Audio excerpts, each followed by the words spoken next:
नमस्कार, जय हिंद साथियों। स्वागत है आपका आपके अपने YouTube channel Audichya exam preparation पर।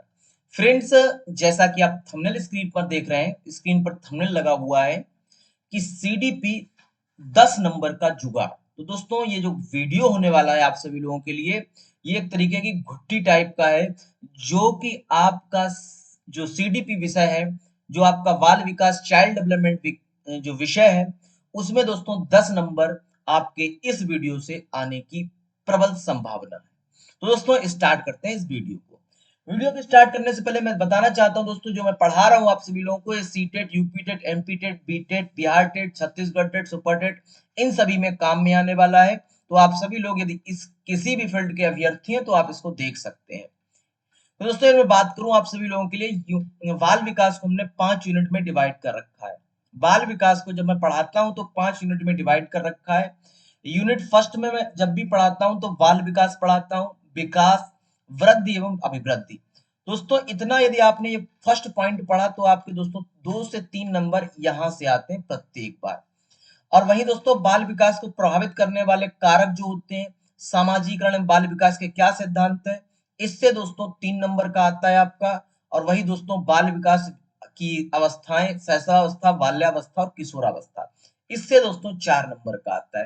तो 4 3 7 और 3 10 नंबर का आपका दोस्तों यूनिट फर्स्ट से आता है। यूनिट फर्स्ट से दोस्तों कितने नंबर का आता है? 10 नंबर का आता है। तो दोस्तों, आज इसको विस्तृत तरीके से समझाएंगे। ये 5 यूनिट रही हैं। पांचों यूनिटों को आपको मैं बेहतरीन तरीके से, शानदार, जानदार, जबरदस्त तरीके से पढ़ाऊंगा। तो दोस्तों, आपकी स्क्रीन पर लिखा हुआ यूनिट फर्स्ट, बाल विकास। तो दोस्तों, बाल विकास, पहले शब्द समझो। बाल विकास जो आपका सब्जेक्ट है, बाल विकास, इसका अर्थ क्या है? दोस्तों, बाल और विकास, ये दो शब्दों से मिलकर बना है बाल और विकास। जहां पर दोस्तों बाल शब्द बालक को इंगित करता है, वहीं दोस्तों विकास शब्द परिवर्तन को इंगित करता है।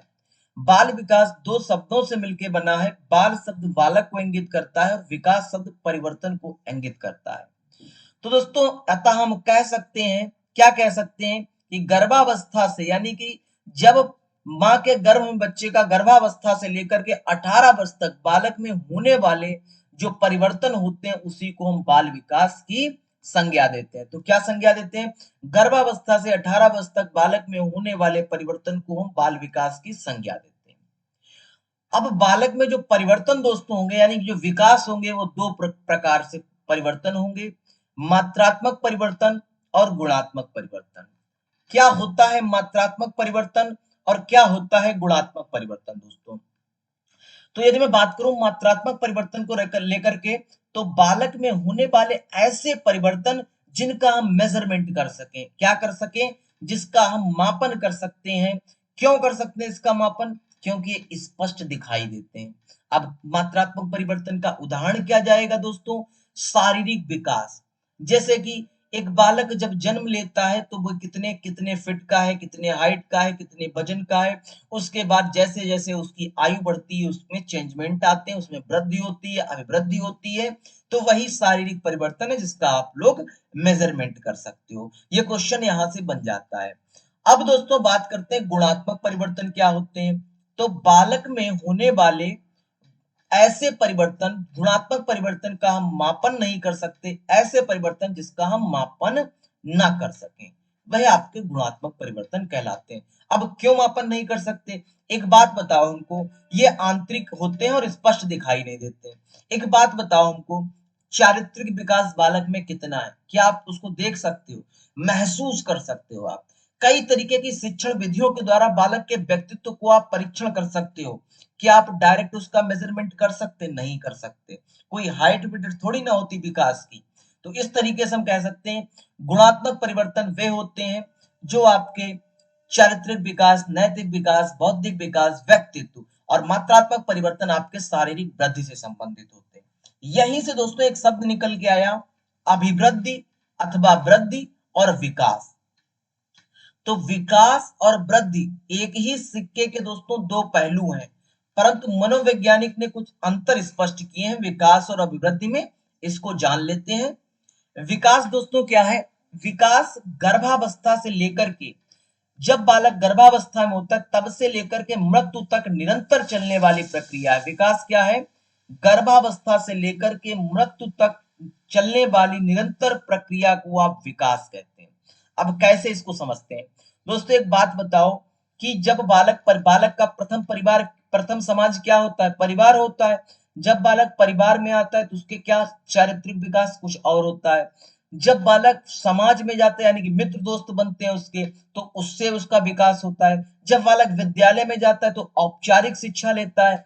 फिर बालक दोस्तों धर्म व्यवसाय मीडिया में आता है तो उसका जो चारित्रिक विकास है वो क्या निरंतर जन्म से लेकर के गर्भावस्था से लेकर के जो विकास है वो मृत्यु तक निरंतर चलने वाली प्रक्रिया है। अब विकास होते कौन कौन से हैं? संज्ञानात्मक विकास, संवेगात्मक विकास, सामाजिक विकास, नैतिक विकास, भाषाई विकास, सांस्कृतिक विकास, अधिगम संबंधी विकास। जितने मैंने आपको विकास बताए, एक ऐसा विकास आप लोग बताइए जो एक स्थिति के बाद रुक जाता हो। ऐसा कोई भी ऐसा विकास नहीं है जो जन्म लेने के बाद एक स्थिति के बाद रुक जाता हो। अधिगम से समझो, जब आप ग्रेजुएट नहीं थे, इंटरमीडिएट थे, तो आपने फिजिक्स केमिस्ट्री मैथ पढ़ा होगा या आर्ट पढ़ा होगा। उसके बाद आपने फिजिक्स, जब आप पीसीएम में गए तो आपने फिजिक्स केमिस्ट्री बीएससी पढ़ी। यदि आपने बीटेक किया तो टेक्नोलॉजी पढ़ी आपने। यदि आपने आर्ट स्ट्रीम ली तो दोस्तों आपने राजनीति शास्त्र, तमाम आर्ट के कला संकाय के विषय पढ़े। वहीं दोस्तों जब आपने बीटीसी किया के तो बाल विकास नाम का एक विषय आपके सामने आया। तो अधिगम जो है ना वो समय हमेशा चलता रहता है, जन्म पर्यंत चलता रहता है। तो दोस्तों इस तरीके से आपको याद रखना है। इन सभी विकास का हम मापन नहीं कर सकते। क्यों नहीं कर सकते इन विकास का मापन? और ना ही हम इनको देख सकते हैं। इसका अर्थ है ये आंतरिक होते हैं। ठीक, इनको हम शिक्षण विधियों के द्वारा, शिक्षण सूत्रों के द्वारा और कई तरीके के व्यक्तित्व परीक्षण के द्वारा, कई तरीके के सिद्धांत के द्वारा जांच सकते हैं, मेजरमेंट और मापन कर सकते हैं। अदरवाइज डायरेक्ट इनको नहीं देख सकते। विकास एक निश्चित दिशा होती है। विकास की जो एक दिशा होती है, एक निश्चित दिशा होती है। विकास गुणात्मक परिवर्तन में होता, अभी आपको बता ही दिया। विकास का पता मनोवैज्ञानिक विधियों द्वारा लगाते हैं। तो दोस्तों कमेंट बॉक्स में बताओ क्या आपको विकास, वृद्धि, अपवृद्धि, विकास की परिभाषा, मात्रात्मक और गुणात्मक परिवर्तन समझ में आया कि नहीं। अब बात दोस्तों करते हैं वृद्धि अथवा अभिवृद्धि की। वृद्धि क्या होता है? वृद्धि का संबंध दोस्तों मात्रात्मक परिवर्तन से होता है। किससे होता है? मात्रात्मक परिवर्तन से होता है। अतः इसका मापन किया जाता है। इसका क्या किया जाता है? मापन किया जाता है। वृद्धि का संबंध दोस्तों मात्रात्मक परिवर्तन से होता है, अतः इसका मापन किया जाता है। वही दोस्तों एक निश्चित आयु के बाद ये रुक जाती है। जैसे दांत का एक बार टूट करके दोबारा आ जाना, फिर आप एक बार जब टूट जाएगा फिर नहीं आएगा। तो एक निश्चित आयु के बाद, वृद्धि के बाद रुक जाती है। ये बाह्य रूप से दिखाई देती है। आंख, कान, नाक, गला सब कुछ दिखाई दे रहा है, बाह्य रूप से दिखाई दे रही है। संबंध केवल शारीरिक परिवर्तन से होता है। वृद्धि और अभिवृद्धि का संबंध शारीरिक परिवर्तन से होता है। वृद्धि का अवलोकन वृद्धि का अवलोकन के द्वारा पता किया जा सकता है। जैसे कि आपने किसी की हाइट 5.4 है, एक साल बाद देखी 5.5 हो गई, यानी कि 1.1 सेंटीमीटर बढ़ी एक साल में। तो आप क्या कहते हैं? वृद्धि का अवलोकन के द्वारा पता लगाया जा सकता है, लेकिन विकास का अवलोकन के द्वारा पता नहीं लगाया जा सकता है। तो ये रहा आपका वृद्धि, विकास, मात्रात्मक, गुणात्मक परिवर्तन। अब चलते हैं दोस्तों विकास को प्रभावित करने वाले कारक। तो विकास को प्रभावित करने वाले कौन कौन से कारक होते हैं दोस्तों? तो विकास आपका वंशानुक्रम के द्वारा प्रभावित होता है। वंश जैसा कि माता पिता के गुण होंगे उसके आधार पर विकास प्रभावित होगा। वातावरण के आधार पर विकास प्रभावित होगा। आहार और यौन के आधार पर विकास प्रभावित होगा। तो एक एक को समझते हैं। और इतना इंपॉर्टेंट दोस्तों पेपर में है कि इसको नहीं पढ़ा तो फिर पेपर ही देने मत जाना, ऐसे सोच लो। दोस्तों वंशानुक्रम क्या होता है? यदि मैं बात करूं वंशानुक्रम को लेकर के, तो वंशानुक्रम माता पिता से अथवा उनके पूर्वजों से, वंशानुक्रम को यदि मैं परिभाषित करूं तो वंशानुक्रम माता पिता से अथवा उनके पूर्वजों से उनकी संतानों को प्राप्त होने वाले जो गुण होते हैं वे वंशानुक्रम कहलाते हैं। अब बात आई, रुथ वेंटिक ने, कई सारे मनोवैज्ञानिक ने वंशानुक्रम के बारे में परिभाषित किया। लिख लो भाई कहीं पर। रुथ वेंटिक के अनुसार वंशानुक्रम माता पिता से बालकों को प्राप्त होने वाले गुणों का नाम है। किसने कहा? रुथ वेंटिक ने क्या कहा कि वंशानुक्रम माता पिता से बालकों को प्राप्त होने वाले गुण होते हैं। गार्डनर ने क्या कहा? बुद्धि वंशानुक्रम से मिलती है। किसने कहा? गार्डनर ने कहा। गार्डनर ने कहा कि जो बुद्धि है, जो इंटेलिजेंसी है, वो वंशानुक्रम से मिलती है। और वही दोस्तों गाल्टन ने क्या कहा? जो महानता का गुण है वो वंशानुक्रम से मिलता है। ये किसने कहा? गाल्टन ने। यानी कि माता पिता यदि महान होंगे तो बच्चा महान होगा। किसने कहा? गाल्टन ने कहा। बच्चा होशियार होगा, इसका मतलब है माता पिता होशियार हो या उसका कोई ना कोई पूर्वज होशियार हो, बुद्धिमान हो, तभी वो बुद्धिमान होगा। ये गार्डनर ने परिभाषित किया। और वंशान रुथ बेंटिक ने क्या कहा कि जो बच्चे में गुण होंगे वो माता पिता के गुणों पर आधारित होंगे। ये रुथ बेंटिक ने कहा। अब दोस्तों वंशानुक्रम के सिद्धांत, मोस्ट मोस्ट पांच सितारा टॉपिक। वंशानुक्रम के सिद्धांत अथवा नियम क्या होते हैं दोस्तों? दोस्तों यदि मैं बात करूं वंशानुक्रम के सिद्धांत अथवा नियम, इसको समानता का नियम कहते हैं, भिन्नता का नियम कहते हैं, प्रत्यागमन का नियम कहते हैं, मातृ पितृ पक्ष का नियम कहते हैं और संयोग का नियम कहते हैं। दोस्तों इसको थोड़ा थोड़ा समझ लेते हैं कि ये वंशानुक्रम माता पिता समानता का नियम क्या होता है। दोस्तों समानता के नियम से तात्पर्य ये है कि माता पिता के समान बच्चों का पाया जाना। यदि सारे बच्चे एक ही जैसे हों, यदि एक जैसे कि आप नायक और आपकी नायिका, दो लोगों के जो सत्पुत्र संतान प्राप्ति हो, वह सारी की सारी संतान एक ही जैसी हो, तो वह क्या कहलाएगी? समान बच्चों को पाया जाना, समानता का नियम कहलाएगा। अब भिन्नता का नियम क्या कहलाएगा? एक ही माता पिता के बच्चों में सब बच्चे भिन्न भिन्न हो। कोई बच्चे के बाल करली हो, किसी बच्चे की आंखें ब्राउन कलर की हो, किसी बच्चे की आंखें ब्लू कलर की हो, किसी बच्चे की आंखें ब्लैक कलर की हो। तो इसे दोस्तों भिन्नता का नियम कहते हैं। अब प्रत्यागमन का नियम क्या कहता है? माता पिता से बच्चों का भिन्न पाया जाना। माता पिता के बाल, माता की आंखें जो थी वो ब्राउन थी और पिताजी के जो बाल थे वो करली थे, लेकिन न माता की आंखें पाई बच्चे ने, न पिता के बाल पाए करली, तो उसे कहते हैं प्रत्यागमन का नियम, माता पिता से बच्चों का भिन्न पाया जाना। दोस्तों भिन्नता का नियम और प्रत्यागमन का नियम अंतर समझ लो। माता पिता से भिन्न बच्चे, प्रत्यागमन। एक ही माता पिता की संतान में भिन्नता पाई जाए, आपस में भाई बहन में, भाई भाई में या बहन भाई में, तो भिन्नता का नियम। अब आया मातृ पितृ का नियम। तो दोस्तों मातृ पितृ का नियम क्या कहलाता है? इस नियम में कुछ गुण माता के आ जाएं और कुछ गुण पिता के आ जाएं। पता लगे माता के जो आंखें हैं वो ब्राउन है, तो माता की आंखें बच्चे को मिल जाए, आंखें ब्राउन हो जाए, और पिता के बाल जो करली है और पिता की जो नाक बहुत बड़ी है वो बच्चे में आ जाए, तो क्या हो जाएगा? इस नियम में कुछ गुण माता के, कुछ गुण पिता के बालक में पाए जाए, तो मातृ पितृ नियम कहलाता है। अब दोस्तों लास्ट बना आपका रहा संयोग का नियम।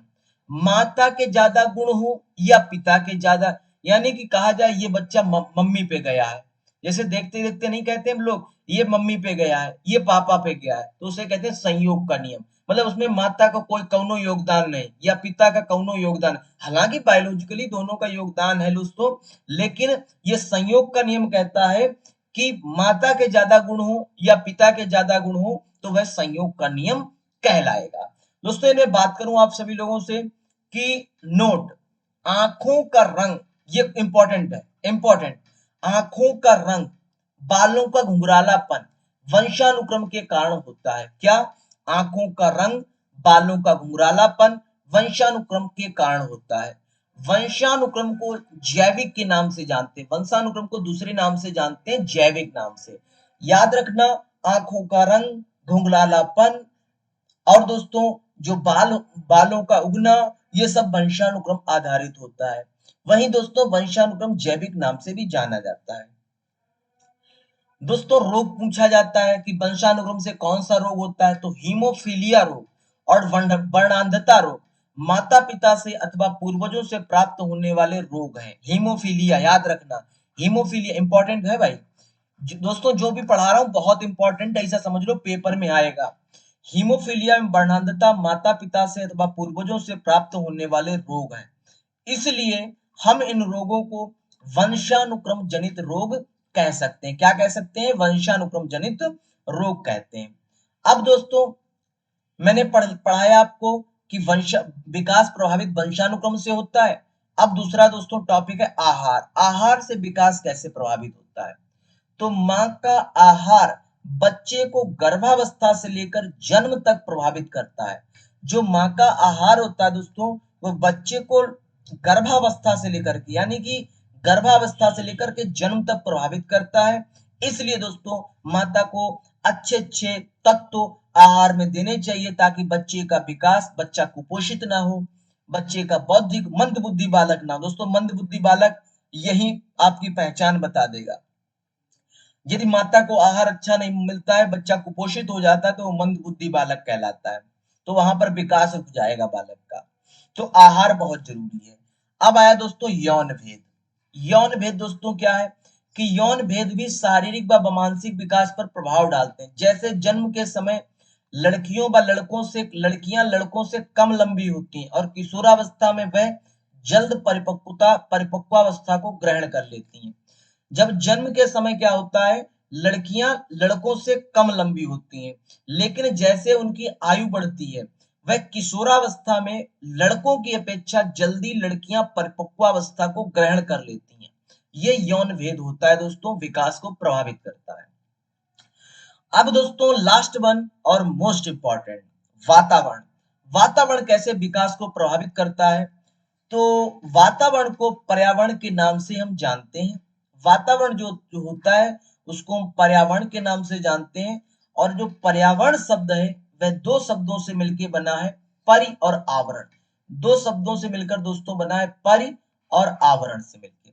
परि का अर्थ दोस्तों होता है चारों ओर, वही चारों ओर से आवरण का अर्थ, और वही दोस्तों चारों ओर से वही आवरण का अर्थ है घिरा हुआ। तो चारों ओर से घिरा हुआ। अब बच्चे के परिप्रेक्ष्य में क्या होगा? बच्चा चारों ओर से किससे घिरा होता है? समाज से, परिवार से, विद्यालय से, दोस्तों से, मित्रों से, व्यवसाय से, धर्म से, मीडिया से। तो इतने लोगों से बच्चा घिरा होता है ना? तो दोस्तों इसका क्या हो गया ये कि बच्चे के लिए पर्यावरण क्या है? उसका समाज, उसके दोस्त, उसका विद्यालय, उसका परिवार, उसका धर्म, उसका व्यवसाय, उसकी मीडिया। अब बात करते हैं दोस्तों वातावरण के। वातावरण लिखा हुआ है, वातावरण। वातावरण के मुख्य तत्व समाज, परिवार, विद्यालय, व्यवसाय, धर्म, मीडिया और भाषा। ठीक है।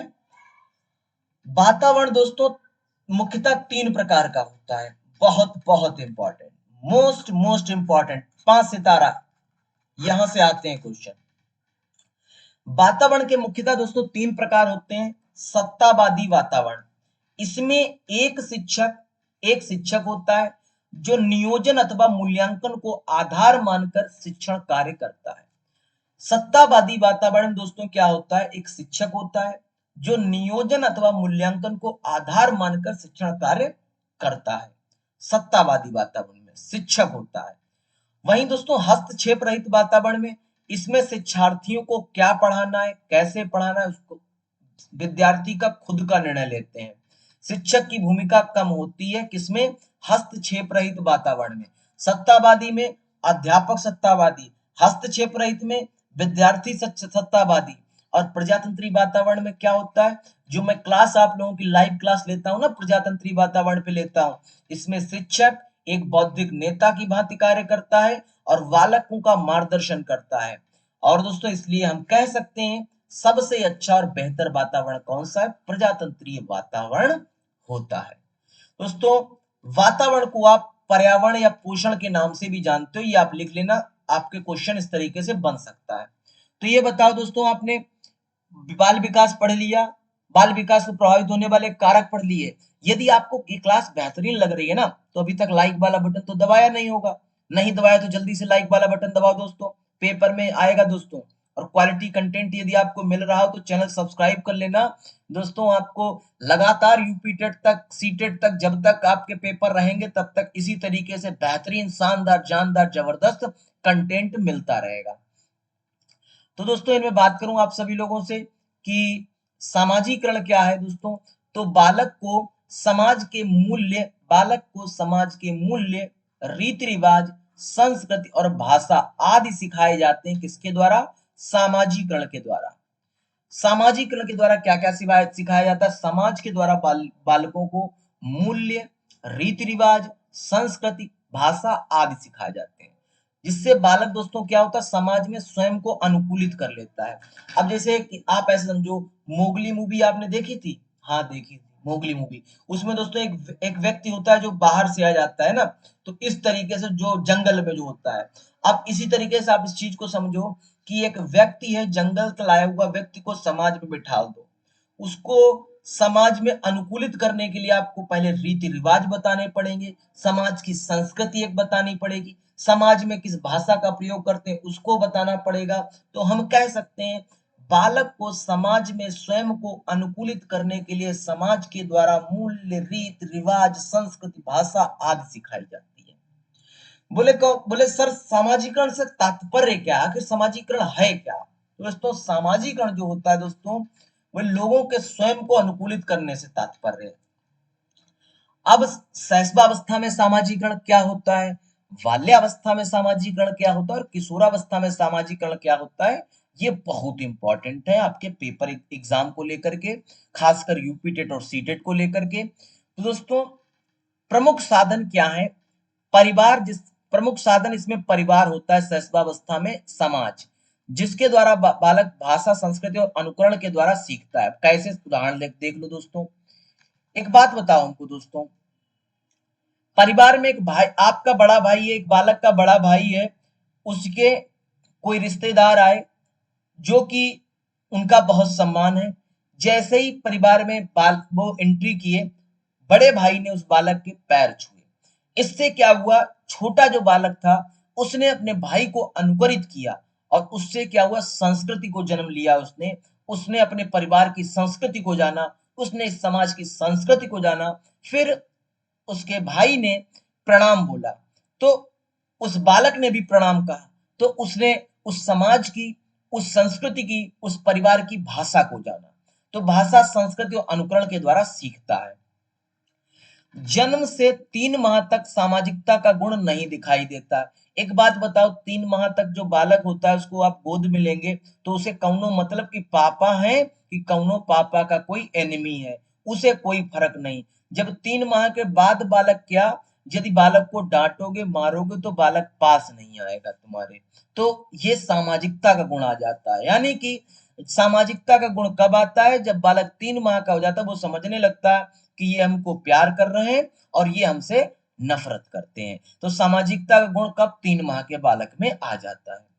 अब दोस्तों बात करते हैं, बालक 3 माह के बाद सामाजिकरण की प्रक्रिया प्रारंभ कर देता है और 7 से 8 माह तक वह सामाजिकरण प्रदर्शित करने लगता है। यानी कि 8 माह का जब बालक होता है, आप कभी आपके घर में बच्चा हो उसको अप्लाई करके देखना, 8 माह के बच्चों को आप डेली एक थप्पड़ मारो, मारना नहीं है, डेली आपको डांटना है, तो दोस्तों क्या होगा, वह आपसे, आपकी तरफ गोद, जब आप गोद लेने के लिए हाथ बढ़ाएंगे तो वो आपसे मुंह फेर लेगा। 8 माह का बालक, तो ये सामाजिकरण का गुण प्रदर्शित करने लगता है। वही दोस्तों ये मैं बात करूं, शैशवावस्था में बालक आत्मवाक प्रदर्शित करता है। यानी कि जन्म से 2 वर्ष तक बालक स्वयं में अपने, सेल्फिश व्यक्ति कह सकते हैं, सेल्फिश नहीं कहेंगे, वहां पे वो उसको समझ नहीं होती, लेकिन आत्मवाक मतलब है कि वह स्वयं को केंद्रित रखता है। स्वयं से परेशानी होगी तो उसको तकलीफ होगी, दूसरे की परेशानी से उसको तकलीफ नहीं होगी। शैशव में बालक आत्मवाक प्रदर्शित करता है। अब बात आई बाल्यावस्था में। बाल्यावस्था में दोस्तों विद्यालय और मित्र प्रमुख साधन होते हैं। प्रमुख साधन कौन होते हैं बाल्यावस्था में? विद्यालय और मित्र प्रमुख साधन होते हैं। वहीं दोस्तों नैतिकता की बात करें दोस्तों, तो नैतिकता दोस्तों इसमें सामाजिकता तथा समूह में कार्य करने का गुण यहीं से सीखता है। इसीलिए तो इसको कहा जाता है समूह की आयु, गैंग की आयु, गिरोह की आयु, तभी तो समूह में कार्य कर पाएगा। दोस्तों अब चलते हैं किशोरावस्था पे। किशोरावस्था दोस्तों धर्म, व्यवसाय, मीडिया और संस्कृति, इतने से मिलके किशोरावस्था में समाज बनता है। और साथ साथ परिवार, साथ ही साथ परिवार और आपका विद्यालय और आपका दोस्त, ये भी साथ में होते हैं। तो हम कह सकते हैं सबसे बढ़िया किशोरावस्था में समाज होता है दोस्तों। और मुख्य पूछा जाए तो आपका हो जाएगा धर्म और व्यवसाय मुख्य हो जाएगा। ठीक, इसमें दोस्तों क्या, किशोरावस्था में बालक आत्मरत होता है, मतलब चिंतन करना सीख जाता है। दिवा स्वप्न की भावना, दिन में स्वप्न देखने की भावना जागृत हो जाती है। कामुकता की भावना जागृत हो जाती है। समलैंगिक विषम लैंगिक के प्रति दोस्तों रुझान बढ़ जाता है। तो इस तरीके से दोस्तों हम बात कर सकते हैं किशोरावस्था को लेकर के। अब बात करते हैं दोस्तों सामाजिकरण का सिद्धांत। तो दोस्तों सामाजिकरण का सिद्धांत दोस्तों क्या होता है, चार्ल्स कूले का सिद्धांत।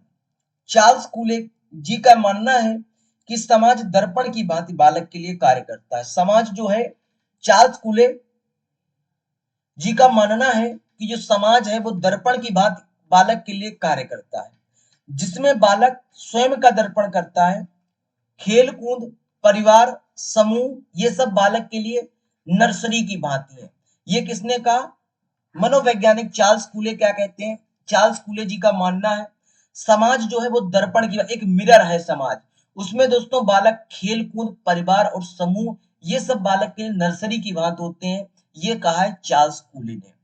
और वही दोस्तों मीड का सिद्धांत बताऊंगा आपको। तो सन 1934 में मीड ने सामाजिकरण की व्याख्या आत्मचेतना से की। दोस्तों ये सामाजिकरण के सिद्धांत रहे। अब दोस्तों जो मैं पढ़ाने जा रहा हूं आपको, ये परीक्षा की दृष्टि से मोस्ट इंपॉर्टेंट टॉपिक है, क्योंकि दोस्तों ऐसा कोई 2011 से अभी तक यूपी टेट का पेपर नहीं बना जिसमें ये प्रश्न ना पूछा गया हो। 5 सितारा प्रश्न दोस्तों, 5 स्टार टॉपिक। बाल विकास के सिद्धांत क्या क्या होते हैं, बाल विकास के सिद्धांत क्या होता है उनके अंदर, कैसे आपको डिफाइन करना है, सब दोस्तों स्क्रीन पर लिखा हुआ है। जल्दी से ले लो स्क्रीनशॉट, क्योंकि पेपर में आना तय है। दोस्तों निरंतरता का सिद्धांत क्या होता है, बालक का विकास गर्भावस्था से लेकर के मृत्यु तक निरंतर चलता रहता है। जो बालक का विकास है वह गर्भावस्था से लेकर के निरंतर चलता रहता है। इस आधार पे हम कहते हैं निरंतरता के सिद्धांत को। व्यक्तिक भिन्नता के सिद्धांत को क्या कहते हैं दोस्तों, कोई भी दो बालक रुचि, योग्यता, क्षमता में एक दूसरे से समान नहीं हो सकते। क्यों नहीं हो सकते, क्योंकि प्रत्येक बालक स्वयं में विशिष्ट होता है। मनोवैज्ञानिकों का मानना है कि बालकों की तुलना करना अमनोवैज्ञानिक है, इसलिए व्यक्तिक भिन्नता का सिद्धांत आपको पढ़ा जाना चाहिए। अब दोस्तों नेक्स्ट दोस्तों सिद्धांत है वृद्धि एवं विकास की दर समान नहीं होती। क्यों नहीं समान होती है, अभी बताया था ना आपको जब टॉपिक स्टार्ट किया था। वृद्धि एक समय के बाद रुक जाती है और विकास जीवन पर्यंत चलता रहता है। तो वृद्धि एवं विकास की दर एक समान नहीं होती है। वहीं दोस्तों बात करूं जो विकास क्रम की एक रूपता का सिद्धांत, तो मनोवैज्ञानिक कुप्पुस्वामी ने विकास के दो नाम दिए, मस्तकाधुमुखी, मोस्ट इंपॉर्टेंट, मस्तकाधुमुखी विकास, विकास सिर से पैर की तरफ होता है। निकट दूरस्थ विकास क्षेत्र, विकास अंदर से बाहर की तरफ होता है। तो दोस्तों ये दो प्रकार के विकास के क्रम की एक रूपता के सिद्धांत है। विकास के एकीकरण का सिद्धांत क्या कहलाता है, विकास के एकीकरण का सिद्धांत, पहले सूक्ष्म क्रियाओं को फिर सूक्ष्म क्रियाओं को एकीकृत करते हुए मुख्य क्रियाओं को निष्पादित किया जाता है। इसे कहते हैं दोस्तों विकास के एकीकरण का सिद्धांत। फिर आया आपका दोस्त, जैसे कि आप पहले पहले सूक्ष्म क्रियाओं को फिर सूक्ष्म क्रियाओं से एकीकृत करते हुए मुख्य क्रियाओं को निष्पादित करना। परस्पर संबंध का सिद्धांत, परस्पर एक पक्ष में किसी भी प्रकार का परिवर्तन होता है तो वह अन्य पक्षों को भी प्रभावित कर देते हैं। इसलिए एक शिक्षक को विकास के सभी पक्षों का अवलोकन और मूल्यांकन समय समय पर करते रहना चाहिए। दोस्तों कतई रट डालो, हर बार पेपर में आते हैं सिद्धांत, ये सिद्धांत, और उसमें दोस्तों समझाने वाला कुछ है नहीं, इसके नाम से ही आप जान रहे हो कि उसके अंदर क्या है, और कुछ इसमें बहुत ज्यादा समझाने वाला है नहीं।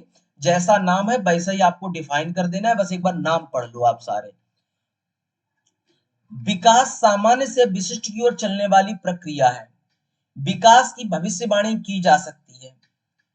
विकास वंशानुक्रम और वातावरण की अंतःक्रिया का प्रतिफल है। विकास रेखीय न होकर के वर्तुलाकार है।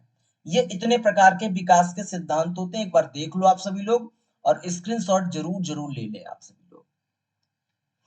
अब दोस्तों बात आई बाल विकास की अवस्थाओं की, और इतना यदि अवस्थाओं तक आप पढ़ लोगे तो 10 नंबर आपके कहीं नहीं गए सीडीपी में। ये 10 नंबर की जुगाड़ वाला आपका क्या है, वीडियो है। तो बाल विकास की दोस्तों अवस्था, मनोवैज्ञानिकों ने बाल विकास की मुख्यतः 3 अवस्थाएं बताई हैं, जो निम्नलिखित इस प्रकार है। शैशवावस्था दोस्तों जन्म से 6 वर्ष, बाल्यावस्था 6 वर्ष से 12 वर्ष और किशोरावस्था 12 से 18 वर्ष। दोस्तों इस जो मैंने आयु बताई है, इसको कतई आपको एग्जैक्ट नहीं मानना है। क्यों नहीं मानना है दोस्तों? अलग अलग मनोवैज्ञानिकों ने अलग अलग परिभाषित किया है। किसी ने 0 से 6 वर्ष बताया, किसी ने 0 से 2 ही वर्ष बताया, किसी ने 0 से 7 वर्ष बताया, तो किसी ने 5 वर्ष बताया। स्टैंडर्ड दोस्तों मैंने जो आपके पेपर में पूछा जाता है, उस आधार पे दोस्तों जो पेपर में आयोग ने माना है, उस आधार पे मैंने आपके सामने लिख दिया है, तो आप देख लीजिएगा। यदि किसी मनोवैज्ञानिक के आधार पे पूछा जाए, फिर आपको उस मनोवैज्ञानिक के आधार पर याद करना है। कॉमन पूछा जाए तो आपके सामने लिखा है। अब दोस्तों बात करते हैं कि शैशवावस्था आखिर होती क्या। तो यह अवस्था 0 से 6 वर्ष की अवस्था कहलाती। जो यह शैशवावस्था होती है, यह जन्म से लेकर के 6 वर्ष की अवस्था कहलाती है। इसे मनोवैज्ञानिकों ने 2 भागों में बांटा, पूर्व शैशवावस्था और 3 वर्ष के बाद की उत्तर शैशवावस्था कहलाती है। शैशवावस्था की दोस्तों विशेषताएं क्या है? इस अवस्था में बालक का क्षेत्र जो होता है वो सीमित होता है और सीखने की जो गति लेकिन बहुत तीव्र होती है। क्योंकि आपने देखा हो इस अवस्था में बालक क्वेश्चन बहुत पुटअप करता है, मम्मी से, पापा से, दोस्त कोई मिल जाए उससे क्वेश्चन बहुत पुटअप करता है, तो इसकी सीखने की गति बहुत तीव्र होती है। वहीं दोस्तों बात करूं, इस अवस्था में शारीरिक और मानसिक विकास दोनों तीव्र होते हैं। शारीरिक विकास आप देखते हो ना, जब किसी बालक को आपने देखा हो जन्म लेता है दोस्तों, तो वो छुटकू सा होता है। जब 6 वर्ष का देखते हो तो वो 3 फीट का हो जाता है ना, 3 फुट का हो जाता है। तो शारीरिक विकास बहुत तेजी से होता है और मानसिक विकास भी बहुत तेज। यदि जन्म लेता है तो बालक मानसिक विकास कौनो होता ही नहीं है। अब 6 वर्ष के बालक देखो, फेसबुक, व्हाट्सएप, ट्विटर सब कुछ चला लेगा, चैनल को पूरा।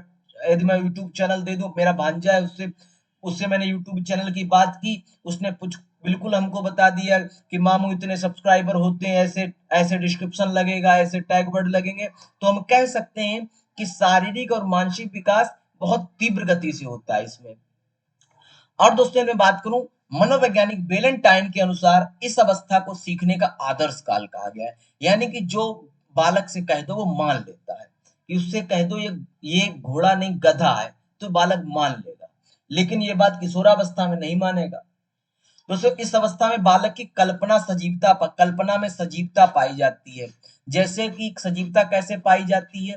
यदि कोई वो गुड्डा लेके आया या कोई गुड़िया लेके आया, भले वो सेल से चल रही है, यदि उसको टच किया और वो गाना गाने लगी या रोने लगी, वह समझेगा इसमें सजीवता है। तो बालक में कल्पना की सजीवता पाई जाती है।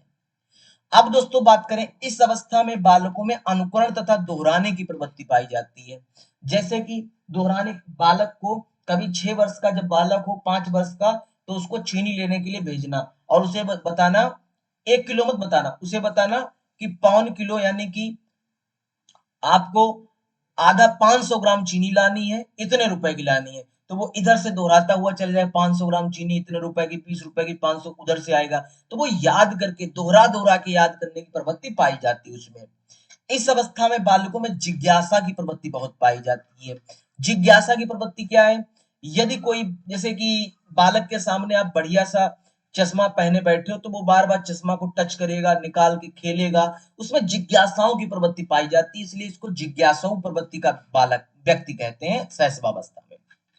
सिगमंड फ्रायड दोस्तों के अनुसार इस अवस्था में बालकों में कामुकता की भावना सबसे प्रबल होती है। भैया लाइक वाला बटन आप सभी लोग दबाते रहो भाई, क्योंकि इतना अच्छा क्वालिटी कंटेंट शायद अब बड़े बड़े चैनल भले जरूर होंगे दोस्तों, आप मिलियन सब्सक्राइबर वाले चैनल पे भले पढ़ रहे हैं दोस्तों, लेकिन इतना सटीक कंटेंट, फ्री कंटेंट, क्वेश्चंस वो लोग करा रहे हैं। वो लोग आपको 2.5 घंटे की मैराथन देकर के क्वेश्चंस करा रहे हैं। लेकिन दोस्तों यहाँ पर आपको क्या मिल रहा है? यहाँ पर आपको क्वालिटी कंटेंट पेपर में जो आ रहा है वही मैं आपको थ्योरी समझा रहा हूँ, और थ्योरी शायद ही बहुत कम चैनल पर पढ़ाई जाती है दोस्तों। वह पेड बैच में दोस्तों, पेड कोर्स में थ्योरी पढ़ाएंगे और क्वेश्चन कराएंगे आपके फ्री बैच में। और दोस्तों हम आपको दोस्तों फ्री में ही दोस्तों आपको कंटेंट दे रहे हैं, तो इतना तो मेरा बच्चा पार्टी बनता है ना, एक लाइक और शेयर तो बनता है ना। तो इस अवस्था के बालकों में स्वप्रेम की भावना पाई जाती है। इस अवस्था में बालकों में स्वप्रेम की भावना पाई जाती है। जिसे मनोवैज्ञानिकों ने नर्सिसिज्म कहा है। स्वप्रेम, स्वयं से प्रेम की भावना पाई जाती है, जिसे मनोवैज्ञानिकों ने नर्सिसिज्म की कहा है। यह अवस्था शैक्षिक एवं संवेगात्मक रूप से महत्वपूर्ण मानी जाती है। इस अवस्था में समय एडजस्टमेंट की अवस्था कहा जाता है, यानी कि यदि यहाँ पर आप इस तरीके से समझ सकते हो, जैसा बालक से कहा जाए वैसा मान लेता है। इस अवस्था में बालकों में मूल प्रवृत्तियों के आधार पर व्यवहार करने की प्रवृत्ति पाई जाती है। मूल प्रवृत्तियों के आधार पर व्यवस्थित किया जाता है। शैशवावस्था में शिक्षा का स्वरूप कैसा होना चाहिए? तो शिक्षा के छात्र के साथ घुल मिल कर करनी चाहिए, अधिक से अधिक खेल के द्वारा शिक्षा देनी चाहिए, सोचने तथा विचारने का अवसर देना चाहिए। तो ये सब इंपॉर्टेंट है। शिक्षक छात्र के साथ घुल मिलकर रहते हैं। अधिक से अधिक खेल के द्वारा शिक्षा व्यवस्था प्रोवाइड करानी चाहिए। सोचने तथा विचारने का अवसर देना चाहिए बालकों को। कक्षा में ऐसे वातावरण का निर्माण करना कि बच्चे आपसे अधिक प्रश्न पूछ सकें, आपसे अपनी जिज्ञासाओं को शांत करा सकें। दोस्तों, बालक के शारीरिक एवं मानसिक विकास को ध्यान में रख करके शिक्षण कार्य करना चाहिए। इस अवस्था में बालकों के लिए अधिकतर मॉन्टेसरी विधि का या खेल विधि का प्रयोग किया जाना चाहिए। अब दोस्तों, मोस्ट इंपॉर्टेंट एक ये है, मोस्ट इंपॉर्टेंट, नवजात शिशु के बालकों में दूध के दांत कितने होते हैं? 20। हड्डियों की संख्या कितनी होती है? 270। मस्तिष्क का भार कितना होता है? 350 ग्राम। अब दोस्तों, आप सभी लोगों से मैं बात करूं, फ्राइड ने लड़कों के मात्र प्रेम भाव को ओडिपस कहा है। फ्रायड ने लड़कों के मात्र प्रेम भाव को ओडिपस भावना ग्रंथि नाम से जानते हैं तथा लड़कियों के पितृ प्रेम भाव को इलेक्ट्रा भावना नाम से जानते हैं। ये इंपॉर्टेंट है, आपको ऐसे याद कर लेना एज इट इज कि फ्रायड ने लड़कों के मात्र प्रेम भाव को ओडिपस भावना ग्रंथि नाम से नाम दिया और लड़कियों के पितृ प्रेम भाव को इलेक्ट्रा नाम दिया। तो दोस्तों, उम्मीद करते हैं आपको शैशवावस्था अच्छे से समझ में आया होगा। अच्छे से समझ में आया ना? बाल्यावस्था और किशोरावस्था के बाद आपका टॉपिक फिनिश हो जाएगा। उम्मीद दोस्तों, समय तो लगेगा ना किसी टॉपिक को पढ़ोगे, लेकिन दोस्तों बेहतरीन पढ़ रहे हो आप, ये मैं आपको वादा कर सकता हूँ। दोस्तों, जब पेपर दे के आओगे तब कहोगे विवेक सर ने जो पढ़ाया था वो बेहतरीन पढ़ाया था।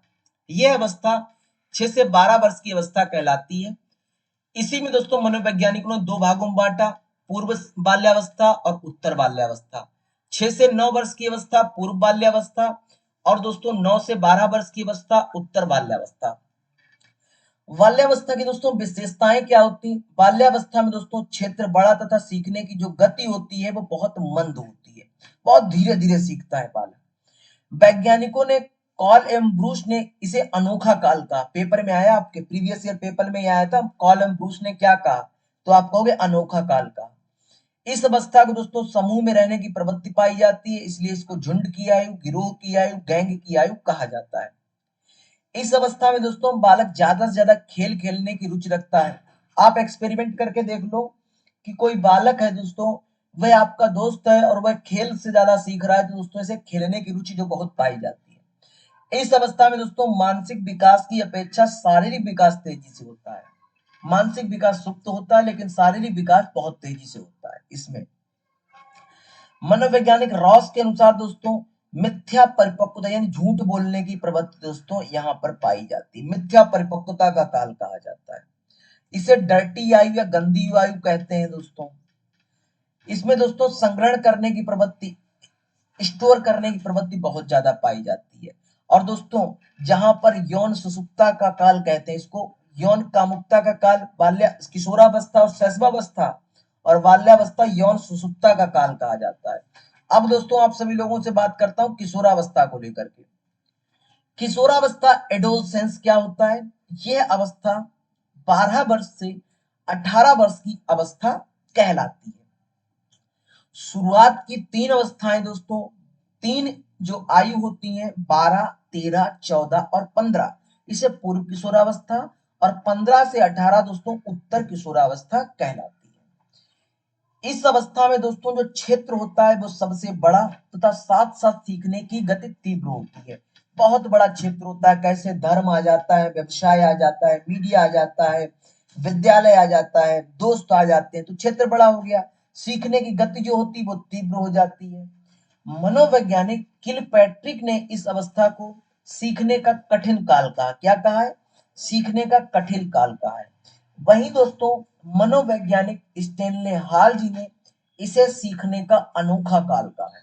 सीखने का अनोखा काल रॉस ने कहा ब्रूस और रॉस ने कहा बाल्यावस्था को, और स्टेनले हॉल ने सीखने का अनोखा काल कहा है किशोरावस्था को। याद रखना है दोस्तों, कॉल और ब्रूस ने कहा है बाल्यावस्था को अनोखा काल, और स्टेनले हॉल ने कहा सीखने का अनोखा काल किशोरावस्था को। वहीं दोस्तों इनमें बात करूं, इस अवस्था में बालकों में कामुकता की प्रबलता पाई जाती है, शैशवावस्था में, और आपके दोस्तों किसमें? किशोरावस्था में। इसे ब्यूटी एज कहते हैं। इस अवस्था में दोस्तों बालकों में विषम लिंगी के प्रति लगाव की भावना ज्यादा पाई जाती है। वहीं दोस्तों इन्हें बात करूं, इस अवस्था में बालकों में बुद्धि का विकास अधिकतम, यानी कि देखो भाई तर्क क्षमता इसमें विद्यमान हो जाएगी तो बुद्धि का विकास तो सबसे ज्यादा होगा ही होगा, है ना? होगा कि नहीं होगा? दोस्तों यदि तक अभी तक आपने चैनल नहीं सब्सक्राइब किया तो जल्दी से चैनल सब्सक्राइब कर लीजिए, क्योंकि दोस्तों यहाँ पर आपको क्वालिटी से समझौता कतई नहीं मिलता, क्वालिटी कंटेंट देते हैं बिल्कुल फ्री में दोस्तों। और यूपी टेट का संकल्प लिया है मेरा बच्चा पार्टी, इस बार इस चैनल औदिच एग्जाम प्रिपरेशन चैनल के माध्यम से लगभग 5000 बच्चा पार्टी यूपी टेट निकालेगा 120 प्लस 110 प्लस से। तो इस अवस्था के बालकों में कल्पना की प्रधानता पाई जाती, कल्पना की प्रधानता पाई जाती है दोस्तों इस अवस्था में। वहीं दोस्तों आत्मनिर्भरता और व्यवसाय चुनने की व्यवस्था पाई जाती है। इस अवस्था में दोस्तों बालक समाज के प्रति विद्रोह की भावना पाई जाती है। यदि किसी के पापा ने कह दिया कि ये नैतिक आपका है, ये नैतिकता है, यदि उसको बालक को लगता है कि ये नैतिक रूप से सही नहीं है तो विद्रोह कर देगा, तो विद्रोह की भावना पाई जाती है। किशोरावस्था में शिक्षा का स्वरूप दोस्तों क्या होता है? इस अवस्था में दोस्तों शिक्षक परामर्शदाता के रूप में कार्य करे तथा सत्तावादी शिक्षण ना करे। इसमें दोस्तों प्रजातंत्री वातावरण करना चाहिए। इस अवस्था में बालक भावनात्मक क्षेत्र में सहायता देने की आवश्यकता होती है। बालक दोस्तों बड़ा हो जाता है, वह चिंतन करने लगता है, तो उसको भावना क्षेत्र में सहायता करने की आवश्यकता की जरूरत पड़ती है। पाठ्य सहगामी क्रियाएं शिक्षण का अनिवार्य अंग हो जाती हैं। जो पाठ्य सहगामी क्रियाएं होती हैं वो शिक्षण का अनिवार्य अंग हो जाती हैं। किशोरावस्था में संस्कृति, समाज और व्यवसाय की शिक्षा देनी चाहिए। संस्कृति की शिक्षा देनी चाहिए, समाज की और व्यवसाय की शिक्षा भी देनी चाहिए। किशोरावस्था में शिक्षण बहुविध प्रकार से होनी चाहिए, समस्या समाधान प्रणाली पर आधारित होना चाहिए। किसी बालक की क्या समस्या है उसका समाधान करना चाहिए। अब दोस्तों लास्ट वन आपका रहा कि किशोरावस्था में समूह शिक्षण अनिवार्य अंग होना चाहिए, तो बिल्कुल सही है। तो दोस्तों कैसी लगी आपको ये आपकी यूनिट फर्स्ट? बची है यूनिट 4, आपकी यूनिट बची है 4 यूनिट बची, यानी कि 20 नंबर का भी आपका बचा हुआ है। और दोस्तों ये आपको कैसे मिलेगा? ये आपको ऐसे मिलेगा जब चैनल सब्सक्राइब करोगे और नोटिफिकेशन जो बेल आइकन है उसके आल वाले पर क्लिक करोगे। सब चैनल को सब्सक्राइब करोगे तभी तो नोटिफिकेशन मिलेगा, और नोटिफिकेशन मिलेगा तभी तो दोस्तों पढ़ पाओगे आप। तो दोस्तों इस वीडियो को लाइक वाला बटन दबाओ और चैनल को सब्सक्राइब करिए। मिलते हैं दोस्तों यूनिट सेकंड और यूनिट थर्ड और यूनिट फोर्थ और यूनिट फिफ्थ के साथ। धन्यवाद। जय हिंद साथियों।